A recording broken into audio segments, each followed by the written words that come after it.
Hello बच्चों, जैसा कि आप सभी ने टाइटल एंड थंबनेल में देख लिया होगा, आज हम एक बहुत ही इंपॉर्टेंट टॉपिक के बारे में बात करने वाले हैं।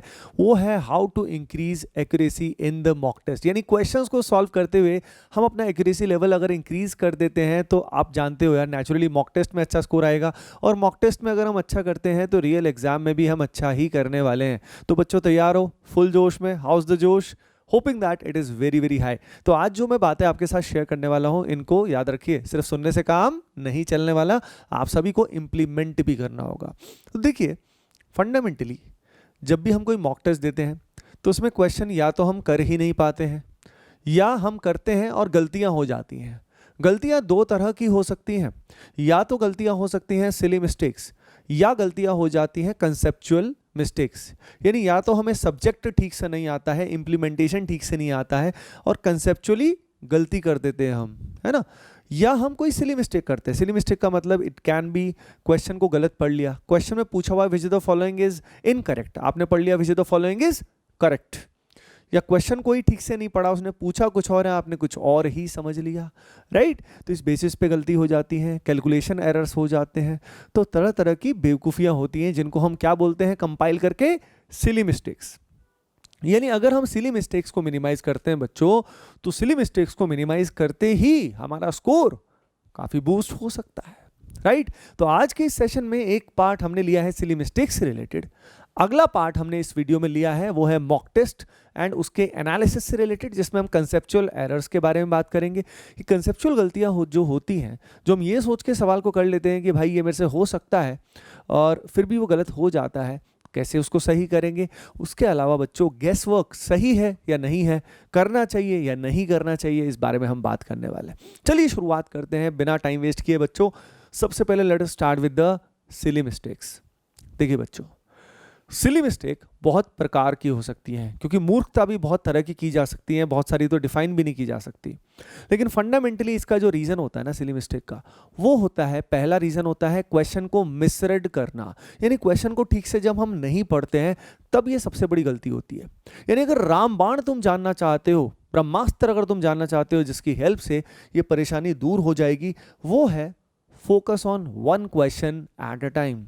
होता क्या है, जब हम क्वेश्चंस को अटेम्प्ट कर रहे होते हैं, खासतौर पे मॉक टेस्ट में बच्चों, तो हम पिछले क्वेश्चंस की तरफ भी ध्यान दे रहे होते हैं कि हमने जो पहले पढ़े होते हैं लेकिन सॉल्व या तो कर लिए होते हैं या नहीं किए होते, या हम अगले क्वेश्चंस कौन से आएंगे उन पे ध्यान देते हैं, जिस कारण करंट क्वेश्चन पे हमारा फोकस नहीं होता। अगर करंट क्वेश्चन पे हमारा फोकस नहीं होता तो हम क्वेश्चन को मिसरेड कर लेते हैं।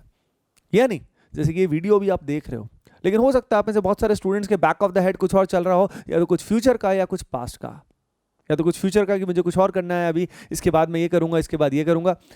अभी फोकस करो बेटा, ये हैबिट आपको लानी होगी। जैसे मैंने अभी आपको एकदम चेताया तो आपकी अटेंशन इसी लम्हे में आ गई, फोकस हो गया। यही अटेंशन यानी ब्रेन को कंट्रोल करने की पावर आप में आनी चाहिए। अब वो अभी से लेके एग्जाम तक आपको लगातार जब जब क्वेश्चंस करोगे आपको ये हैबिट डालनी पड़ेगी। Not just in the mock test, regular practice में बच्चों ये हैबिट आपको लानी पड़ेगी, क्योंकि सिर्फ बात करने से तो सभी को पता है, one question at a time. लेकिन इसको कर पाना कैसे करेंगे? लगातार जब प्रैक्टिस करो बच्चों तो focus on one question only, उसी क्वेश्चन पे ध्यान दो।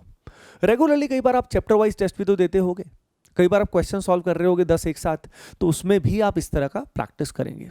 इससे आपका ये मान लीजिए 50 to 60% सिली मिस्टेक्स इसी से ही आपकी अवॉइड हो जाएंगी। नाउ द अगला point, read the question. Question को पढ़ो। पहला रीडिंग हमेशा फास्ट होना चाहिए ताकि क्वेश्चन का थोड़ा आइडिया तो लग जाए कि इस बारे में क्वेश्चन है। एंड सेकेंड रीडिंग थोड़ी केयरफुल होनी चाहिए। सेकेंड थोड़ी सी स्लो एंड केयरफुल रीडिंग जब होगी तो उसमें क्या होगा, उसमें आप क्वेश्चन को एब्जॉर्ब करिए। क्वेश्चन पढ़ने के बाद close your eyes and absorb what is asked. खुद से पूछिए कि भाई पूछा क्या है सवाल में। जैसे ही आप आंखें क्लोज करोगे और खुद से पूछोगे ना, तो सवाल की पिक्चर बिल्कुल क्लियर हो जाएगी कि हाँ भाई ये पूछा है। देन यू कैन डिसाइड कि भाई मेरे से हो भी पाएगा कि नहीं हो पाएगा। बहुत बार हम गलत जज कर लेते हैं। मान लीजिए सवाल होता है कुछ और हम चल पड़ते हैं आगे सवाल को सॉल्व करने और गलती कर देते हैं। यानी सवाल में पूछा क्या है पहले समझो और बी ऑनेस्ट टू योरसेल्फ। कई बार वो कंसेप्ट हमें नहीं आता है फिर भी हम उस पर ट्राई कर लेते हैं, राइट। तो उस कारण हमारी एक्यूरेसी क्या करती है, हैम्पर करती है। तो always ask yourself, close your eyes and absorb. Okay बच्चों, अब उसके बाद मैं आपको बताना चाहता हूं कि कैलकुलेशन एरर्स भी बहुत सारे होते हैं।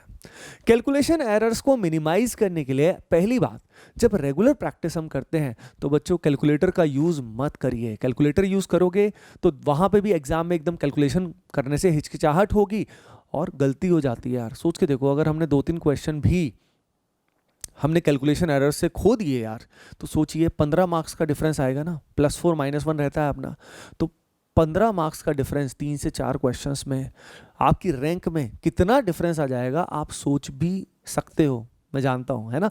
तो समझ रहे हो, तो कैलकुलेशन एरर्स को मिनिमाइज करने के लिए रेगुलरली आपकी कैलकुलेशन करने की हैबिट होनी चाहिए, प्लस कैलकुलेशन के हैक्स जो होते हैं वो भी आपको आने चाहिए बच्चों। उसके अलावा मैं आपको बताना चाहता हूं, लिखिए साफ साफ, राइट क्लीन, है ना। कई बार हम क्या करते हैं, रफ वर्क जब कर रहे होते हैं तो रफ वर्क ही इतना गंदा कर देते हैं कि खुद की राइटिंग ही समझ में नहीं आती भाई, उस कारण भी गलती हो जाती है, उस कारण भी सवाल मैच नहीं करता, मतलब आंसर मैच नहीं करता है बहुत बार, राइट। तो कैलकुलेशन क्लीनली करिए। उसके अलावा कई बार क्या होता है कि चारों ऑप्शन बड़ी क्लोज होती है, हो सकता है एक ऑप्शन सही हो लेकिन दूसरा ऑप्शन उससे भी ज़्यादा सही हो, तो इसलिए एक्साइटेड होके सीधा कई बार हम एक ऑप्शन जो सही लगता है उसको देख के टिक कर देते हैं, लेकिन कई बार उससे भी क्लोजेस्ट ऑप्शन होता है। याद रखिए, हमेशा इंस्ट्रक्शंस में लिखा होता है choose the closest option, so you have to focus on the closest one, not the one which is right, you have to focus on which is more right।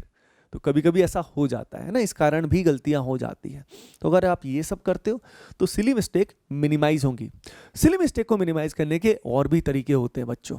अच्छा, एक मैं आपको बात बताता हूँ, जैसे मैं आपको अभी गाइड कर रहा हूँ, ये तो इस वीडियो के थ्रू गाइड कर रहा हूँ, लेकिन मैं पर्सनली भी स्टूडेंट्स को गाइड करता रहता हूँ रिगार्डिंग मॉक टेस्ट को कैसे इंप्रूव करें, मॉक टेस्ट में स्कोर कैसे बढ़ाएं, सिली मिस्टेक कैसे मिनिमाइज करें। उसके अलावा बहुत अमेजिंग मटेरियल भी हम एटीपी स्टार कोटा टीम जो है ना अपलोड हम लोग करते रहते हैं।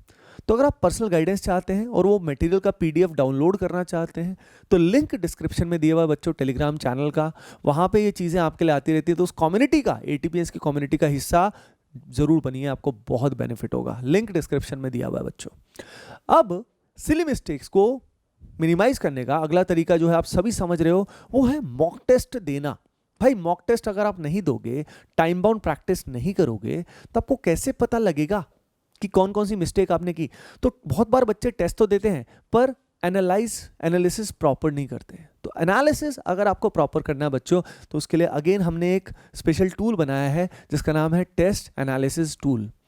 इस टूल का कैसे यूज करना है सब आपको समझ में आ जाएगा, खुद से समझ में आ जाएगा। इसका पीडीएफ हमने डाला हुआ है, कहाँ पे डाला हुआ है, वही टेलीग्राम चैनल पे डाला हुआ है। आपको स्क्रॉल करना पड़ेगा थोड़ा सा और ऊपर वो आपको पीडीएफ दिख जाएगा टेस्ट एनालिसिस टूल का, शॉर्ट में इसको टैट बोलते हैं। इसको प्रिंट कर लीजिएगा, इसकी हेल्प से आप टेस्ट एनालिसिस फास्ट कर पाओगे बच्चों। टेस्ट एनालिसिस करने में शुरू में समय लगता है, लेकिन 2-3 टेस्ट का एनालिसिस करने के बाद आपको फायदा मिलना शुरू होगा। याद रखिए, पहले ही टेस्ट के एनालाइज करने से आपको बेनिफिट नहीं होगा। जब आप 2 या 3 टेस्ट का एनालिसिस कर लोगे, तीसरे से आपको बहुत बेनिफिट होना शुरू हो जाएगा बच्चों। तो टेस्ट एनालिसिस करें, उसमें पहचानें कि किस तरह का एरर है। सिली है तो किस तरह की गलती आपसे हुई थी, क्या कर रहे थे आप उस समय जो आपने वो सिली मिस्टेक किया। उसके अलावा अब आप कंसेप्चुअल मिस्टेक्स भी करोगे। भाई ये होती है कंसेप्चुअल मिस्टेक, फॉर्मूला गलत लगा दिया, क्वेश्चन की अप्रोच गलत लगा दी, तो वो जब वहां पे आप एनालाइज करोगे तो उन कंसेप्ट्स को आप इंप्रूव करोगे, है ना। उन कंसेप्ट्स को इंप्रूव करने के लिए आप क्या कर सकते हो, आप अगर किसी कोर्स में एनरोल्ड हो उसके वीडियो देख सकते हो। उसके अलावा आप एटीपी स्टार कोटा के जो वीडियोस हैं छोटे छोटे, जिसमें कंटेंट टू लेंथ रेशियो बहुत अच्छा है, कम समय में ज़्यादा कंटेंट है, उनका उपयोग कर सकते हो, है ना। क्योंकि टॉपिक वाइज वीडियोस हमने बहुत सारे डाल रखे हैं एटीपी स्टार कोटा चैनल पे, उसका आप कंटेंट यूज़ कर सकते हो बच्चों। उसके अलावा आपको बहुत सारे टेस्ट देने चाहिए। बहुत सारे टेस्ट देने के लिए आप AOTS that is ATP online test series में एनरोल कर सकते हैं बच्चों। ये एक पेड टेस्ट सीरीज है, लेकिन हमने इसको बहुत ही अफोर्डेबल रखा हुआ है ताकि मैक्सिमम स्टूडेंट्स AOTS का फायदा उठा सके। बहुत ही रिलेवेंट है, it is very close to real exam, real JEE and real NEET के वो बिल्कुल सिमिलर है बच्चों। अब मॉक टेस्ट आप दे रहे हो, कंसेप्चुअल एरर्स जो है उसको रेक्टिफाई कर रहे हो, तो नेचुरली यार लॉजिकल सी बात नहीं कि आपका स्कोर इंप्रूव होगा। अगला एक ब्लंडर जो हम करते हैं वो ये सोचते हैं कि गेस वर्क कर लेते हैं।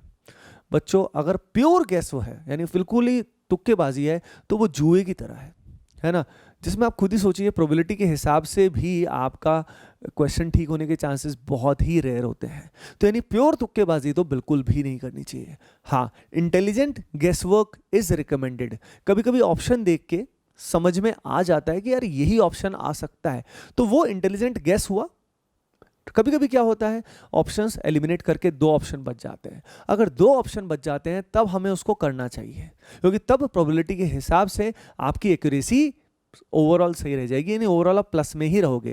लेकिन याद रखिए, जो गेस वर्क होता है, चाहे वो इंटेलिजेंट हो चाहे कैसा भी हो, ये बिल्कुल एंड में जो क्वेश्चन बचते हैं उनके लिए ही होता है। ये शुरुआत में कभी हमें नहीं करना चाहिए, क्योंकि इससे एक्यूरेसी बहुत ही हैम्पर होती है बच्चों। बात समझ में आ रही है आप सभी को? तो यहाँ पे आपको ओवरऑल एक्यूरेसी इंप्रूव करने के लिए ये 3 चीजें करनी है जो मैंने आपको बताया है। गेस वर्क एंड में ही कर सकते हैं, वो भी इंटेलिजेंट गेस कर सकते हैं। उसके अलावा मॉक टेस्ट आपको बहुत सारे देने हैं, लेकिन उनका एनालिसिस आप सभी को प्रॉपर करना होगा। सिली मिस्टेक्स को मिनिमाइज करने के लिए सबसे बड़ा रामबाण ब्रह्मास्त्र क्या है? Focusing on 1 question at a time. उसके लिए आपको लगातार हैबिट डालनी पड़ेगी बच्चों, है ना। उसके अलावा एक बात और बताना चाहता हूं मैं आप सभी को कि यहाँ पे टाइम बाउंड प्रैक्टिस तो आपको करनी चाहिए, लेकिन उसके अलावा आप कुछ क्वेश्चन को फ्री फ्लो में डेप्थ में कर सकते हो। जरूरी नहीं है टाइम बाउंड करो, क्योंकि हर क्वेश्चन को टाइम बाउंड हम कर नहीं सकते, तो हमारी कंसेप्चुअल डेप्थ भी नहीं बन पाएगी। तो कुछ क्वेश्चन को आप फ्री फ्लो करके आप ढंग से करें, आराम से टाइम लगा के करें, ताकि आपकी डेप्थ बने। आप बुक से थ्योरी भी पढ़ सकते हैं ताकि आपके कंसेप्चुअल डेप्थ इंप्रूव हो, क्योंकि सिर्फ रटने से काम नहीं चलता, राइट। तो सब्जेक्ट की अंडरस्टैंडिंग से लेके मॉक टेस्ट देना, यानी ये पूरा बहुत ही साइंटिफिक है। ऐसी ही गाइडेंस अगर आप चाहते हो तो यार हमारी कम्युनिटी का आप हिस्सा बनिए। टेलीग्राम लिंक दिया हुआ है, वहाँ पे बहुत इंपॉर्टेंट PDF, CPP, DPP भी हम लोग अपलोड करते रहते हैं, तो उसका फायदा उठाइए। आज ही डाउनलोड करें वहीं से ही, ठीक है। लिंक डिस्क्रिप्शन में दिया हुआ है बच्चों। कैसा लगा ये वीडियो कमेंट सेक्शन में बताइएगा, लाइक जरूर करिएगा, एंड ये जरूर बताइएगा कि अगला वीडियो आपको किस टॉपिक से चाहिए। बाकी मिलते रहते हैं, आप अच्छे से पढ़ाई करिए। Bye bye, take care and keep preparing well. Love you all guys.